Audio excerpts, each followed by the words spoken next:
Hi guys, ഇന്ന് നമുക്കൊരു mini cooking vlog ഇട്ടാലോ? ഇന്ന് ഞാൻ ഉണ്ടാക്കാൻ പോകുന്നത് കസ്റ്റാർഡ് വിത്ത് ഫ്രൂട്ട്സ്. അങ്ങനെയാണ് പേരൊന്നും അറിയില്ല, ഞാൻ ജസ്റ്റ് ഒരു പേരിട്ടതാണ്. കസ്റ്റാർഡ് ഉണ്ടാക്കി കുറച്ച് ഫ്രൂട്ട്സ് അരിഞ്ഞിട്ട്, അതാണ് കസ്റ്റാർഡ് വിത്ത് ഫ്രൂട്ട്സ്. അതിന് വേണ്ടി നമ്മൾ ആദ്യം പാൽ തിളപ്പിച്ച് കൊടുക്കുക. പാൽ നല്ല രീതിയിൽ തിളച്ച് വരണം. പാലല്ലെങ്കിൽ പാൽപ്പൊടി വെച്ച് നമുക്ക് ഉണ്ടാക്കാം, അത് നമ്മുടെ ചോയ്സ്.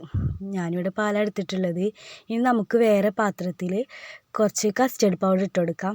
അത് നമ്മുടെ ഓരോരുത്തരുടെ അളവിനനുസരിച്ച് നമുക്കത് ഇട്ട് കൊടുക്കാം. അപ്പോൾ കസ്റ്റർഡ് പൗഡർ ഇട്ട് കൊടുത്തു. ഇനി അതിലേക്ക് കുറച്ച് വെള്ളം ആഡ് ചെയ്ത് കൊടുക്കാം. വെള്ളം ആഡ് ചെയ്തുമ്പോൾ കണ്ടില്ലേ, അതിൻ്റെ കളർ മാറിയത് ഒരു യെല്ലോ കളറായി മാറിയില്ലേ? അത് എന്തുകൊണ്ടാണെന്ന് എനിക്കറിയില്ല കേട്ടോ, അത് അതിൻ്റെ പ്രത്യേകത ആയിരിക്കും. അപ്പോൾ നല്ല രീതിയിൽ നമ്മളത് ഇളക്കി കൊടുക്കുക. ഒരിക്കലും നമ്മൾ പാലിലേക്ക് ഡയറക്റ്റായിട്ട് കസ്റ്റർഡ് പൗഡർ ഇട്ട് കൊടുക്കരുത്. അത് വേറെ നമ്മൾ ഇളക്കി സെറ്റ് ചെയ്തിട്ട് വേണം അത് തിളച്ച് വരുന്ന ടൈമിൽ നമ്മൾ ഇട്ട് കൊടുക്കാൻ. അത് ഉണ്ടാക്കുമ്പോൾ എല്ലാവരും ഒന്ന് ശ്രദ്ധിച്ചോളൂ. അപ്പോൾ നല്ല രീതിയിൽ കട്ടയില്ലാതെ നല്ല രീതിയിൽ ഇളക്കി കൊടുക്കുക. ആ ക്രീമി സ്ട്രക്ചറിൽ നിന്ന് കുറച്ച് ലൂസായി വേണം നമ്മൾ മിക്സ് ചെയ്തെടുക്കാൻ. അപ്പോൾ നല്ല രീതിയിൽ നമ്മളിത് ഇളക്കി കൊടുക്കുന്നുണ്ട്. അതിന് ശേഷം നമ്മൾ പാല് തിളച്ച് വരുന്ന ടൈമിലാണ് ഇതൊക്കെ ഇട്ട് കൊടുക്കല്ല, ഒഴിച്ചു കൊടുക്കുന്നത്. അപ്പോൾ നമ്മളിത് നല്ല രീതിയിൽ മിക്സ് ചെയ്ത് മാറ്റി വെക്കണം. അതിന് ശേഷം പാലിലേക്ക് നമ്മൾ മധുരമൊക്കെ ആഡ് ചെയ്ത് കൊടുക്കണം. അതൊക്കെ നിങ്ങളുടെ ഇഷ്ടത്തിനനുസരിച്ച് മധുരം ഇട്ട് കൊടുക്കാം. ഓവർ മധുരം വേണ്ടവർക്ക് ഓവർ മധുരം ഇട്ടെടുക്കുക, അല്ലെങ്കിൽ നമുക്ക് മധുരം അധികം വേണ്ടെന്നുണ്ടെങ്കിൽ കുറച്ചിട്ടെടുത്താൽ മതി. അപ്പോൾ പാല് നല്ല തിളച്ച് വരുന്നുണ്ട്. പഞ്ചസാര നമുക്ക് ആഡ് ചെയ്ത് കൊടുക്കാം. പഞ്ചസാര ആഡ് ചെയ്തതിന് ശേഷമാണ് നമ്മൾ ഈ എടുത്തു വെച്ച കസ്റ്റേർഡ് മിക്സ്ചർ ഒഴിച്ച് കൊടുക്കുന്നത്. പാല് തിളച്ച് വരുന്നുണ്ട്. പിന്നെ നമ്മുടെ വീഡിയോ ഒന്ന് ലൈക്ക് ചെയ്യണേ, സബ്സ്ക്രൈബ് ചെയ്യാനും മറക്കരുത്. വീഡിയോ ഇഷ്ടപ്പെട്ടാൽ ഷെയർ ചെയ്യണേ. അപ്പോൾ ഇനി എന്താ, പഞ്ചസാര ആഡ് ചെയ്ത് കൊടുക്കുന്നുണ്ട്. അത് പഞ്ചസാര ഇട്ട് കൊടുത്തിന് തിളച്ചതിന് ശേഷം നമുക്ക് എടുത്ത് വെച്ച മിക്സ് അതിലേക്ക് ഒഴിച്ചു കൊടുക്കാം. ഇനി ഇട്ട് നല്ല രീതിയിൽ ഇളക്കി കൊടുത്തു.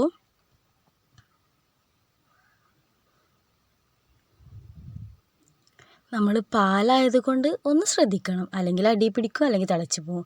പിന്നെ ഒരു കാര്യം നിങ്ങളോട് പറയാനുണ്ട്, ഇതൊരിക്കലും ഹൈ ഫ്ലെയിമിൽ വെച്ചിട്ട് ഉണ്ടാക്കരുത് കേട്ടോ. ഹൈ ഫ്ലെയിമിൽ വെച്ചാൽ ഇത് ഒന്നും സെറ്റാവില്ല. നമ്മൾ ലോ ഫ്ലെയിമിൽ വെച്ച് വേണം ഈ കസ്റ്റേർഡ് ഉണ്ടാക്കിയെടുക്കാൻ. അത് നല്ല ശ്രദ്ധിക്കണം. ശ്രദ്ധിച്ചില്ലെങ്കിൽ പണി കിട്ടും ഗായ്സ്, അത് ശ്രദ്ധിക്കണേ. അപ്പോൾ ഇതാ തിളച്ച് വന്നിട്ടുണ്ട്. ഇനി നമുക്ക് നമ്മളെടുത്ത് വെച്ച കസ്റ്റേർഡ് മിക്സ് നമുക്ക് അതിലേക്ക് ഒഴിച്ചു കൊടുക്കാം. ഒഴിച്ചു കൊടുക്കുമ്പോൾ ഒരിക്കലും ഹൈ ഫ്ലെയിം ആവരുത്, അത് ശ്രദ്ധിക്കണേ. ശ്രദ്ധിച്ചില്ലെങ്കിൽ പടി കിട്ടും. ഓക്കെ, നമ്മൾ ഒഴിച്ചു കൊടുത്തു. ഇനി വേഗം ഇളക്കണം, ഇളക്കിയില്ലെങ്കിൽ അത് കട്ട പിടിക്കും. ഞങ്ങൾക്ക് ജസ്റ്റ് ഒന്ന് പണി പാളിപ്പോയി, അതുകൊണ്ടാണ് ഞാൻ പ്രത്യേകം പറയുന്നത്. അപ്പോൾ നല്ല രീതിയിൽ നമ്മളിതാ ഇളക്കി കൊടുക്കുന്നുണ്ട്. ഓക്കെ, നല്ല രീതിയിൽ ഇളക്കി കൊടുത്തു സെറ്റാക്കണം, അല്ലെങ്കിൽ അത് കട്ടായി ഒന്നിനും പറ്റാതാവും. അപ്പോൾ ഇതാ കുറച്ച് ഞങ്ങൾ ഒഴിച്ചപ്പോൾ ഒന്ന് പണി പാളിപ്പോയി, അത് കുഴപ്പമില്ല, ഞങ്ങളിത് റെഡിയാക്കി. ഇതാ നല്ല രീതിയിൽ നമ്മളതിങ്ങനെ ഇളക്കി കൊടുക്കുന്നുണ്ട്. അപ്പോൾ ഇളക്കിയപ്പോൾ ശരിയായി വരുന്നുണ്ട്, അതൊന്നും പ്രശ്നമില്ല കേട്ടോ. അതൊക്കെ നിങ്ങളുടെ, പിന്നെ നമുക്ക് എന്താ പറയുക, ഒരു ജെല്ലിയായിട്ട് കടിച്ച് തിന്നാനും പറ്റും ഇങ്ങനെ കട്ടായാൽ. ഇത് സംഭവം നല്ല രസമാണ്, എല്ലാവരും ഒന്ന് ട്രൈ ചെയ്ത് നോക്കണം. നല്ല സൂപ്പർ ടേസ്റ്റാണ്. ഈ ചൂട് കാലമൊക്കെ അല്ലേ, അപ്പോൾ നമുക്ക് ഇതുപോലെ കസ്റ്റേർഡ് ഉണ്ടാക്കി കഴിച്ചാൽ നമ്മുടെ എന്താ പറയുക, ചൂടൊന്ന് കുറയ്ക്കാൻ കഴിയും. നല്ല കുറച്ച് തണുപ്പിൽ വേണം കഴിക്കാൻ. ഇനി നമുക്ക് ഇഷ്ടമുള്ള അത്ര ഫ്രൂട്ട്സ് ഇതിലിട്ട് കൊടുക്കാം. ഇനി ഇതാ തീയൊക്കെ ഓഫ് ചെയ്തു. ഇനി നമ്മളത് ഫ്രിഡ്ജിൽ വെച്ചു. അതിന് ശേഷമാണ് ബാക്കി ചെയ്യുന്നത്. ഇനി നമുക്കിതാ ഫ്രിഡ്ജിൽ വെക്കാതെ തന്നെ ഇതിലേക്ക് ഫ്രൂട്ട്സൊക്കെ ആഡ് ചെയ്ത് കൊടുക്കുക. അതല്ല, എന്താ പറയുക, നമ്മൾ കസ്റ്റഡിയിൽ ഓൾറെഡി ഫ്രൂട്ട്സൊക്കെ ഇട്ട് കൊടുത്തിട്ട് വേണേൽ ഫ്രിഡ്ജിൽ വെക്കാം. ഞങ്ങൾ അത് സെർവ് ചെയ്യുന്ന സമയത്താണ് ഇട്ട് കൊടുത്തത്. ഇതിനിപ്പോൾ ഞങ്ങൾ എടുത്തിട്ടുള്ളത് പഴം എടുത്തു, പിന്നെ ഈത്തപ്പഴം, പിന്നെ കുറച്ച് ആപ്പിൾ. നമുക്ക് ഇഷ്ടത്തിന് ഫ്രൂട്ട്സ് ഇതിലിട്ട് കൊടുക്കാം. ബദാം, അണ്ടിപ്പരിപ്പ്, പിസ്ത, പിന്നെ എന്തൊക്കെ നട്ട്സ് ഉണ്ടോ അതൊക്കെ ഇട്ട് കൊടുക്കുക. അതൊക്കെ നിങ്ങളുടെ ഇഷ്ടത്തിനനുസരിച്ചായിരിക്കും. ഞങ്ങളുടെ വീട്ടിലിപ്പോൾ ഇത് മാത്രമേ ഉണ്ടായിരുന്നുള്ളൂ, അതുകൊണ്ട് ഇത് വെച്ച് നമ്മൾ ഒരു ചെറിയ കസ്റ്റേർഡ് ഉണ്ടാക്കി. ശരിക്കും ഇതിൽ നമുക്ക് ഒരുപാട് ഫ്രൂട്ട്സ് ഇട്ട് കൊടുക്കാം കേട്ടോ. ഏത് ഫ്രൂട്ട്സ് ഇട്ടാലും കുഴപ്പമില്ല. അതങ്ങനെയാണ്, ഇതിൻ്റെ ഒരു പ്രത്യേകതയാണ്. അപ്പോൾ അത് നല്ല രീതിയിൽ ഇളക്കി കൊടുത്ത് ഫ്രൂട്ട്സൊക്കെ ഇട്ട് ഇനി നമുക്കൊന്ന് ജസ്റ്റ് ഒന്ന് സേവ് ചെയ്ത് കഴിച്ച് നോക്കാം. കഴിച്ചപ്പോൾ സൂപ്പറായിരുന്നു. എല്ലാവരും ഉണ്ടാക്കി നോക്കണം.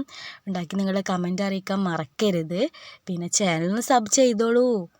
അതെപ്പോഴും പറയേണ്ട ആവശ്യമില്ലല്ലോ, നിങ്ങൾ ചെയ്യുന്ന എനിക്ക് വിശ്വാസമുണ്ട്. അപ്പോൾ ഇതാ നമുക്കൊന്ന് വേറൊരു ബൗളിലേക്ക് അത് മാറ്റിയെടുക്കാം. ഒരു ഷോ, വേറെ ഒന്നുമില്ല, ജസ്റ്റ് ഒരു ഷോ. ഇത് നമ്മൾ ജസ്റ്റ് ഇങ്ങനെ പാത്രത്തിലേക്ക് മാറ്റി. ഇനി ഇത് കഴിച്ചപ്പോൾ എൻ്റെ പൊന്നെ അടിപൊളി ടേസ്റ്റ് എന്ന് പറഞ്ഞാൽ അടിപൊളി ടേസ്റ്റ്. എല്ലാവരും ഒന്ന് ഉണ്ടാക്കണം. അപ്പോൾ നമ്മുടെ വീഡിയോ ഇഷ്ടപ്പെട്ടാൽ ലൈക്ക്, ഷെയർ, കമൻറ്റ്, സബ്സ്ക്രൈബ്.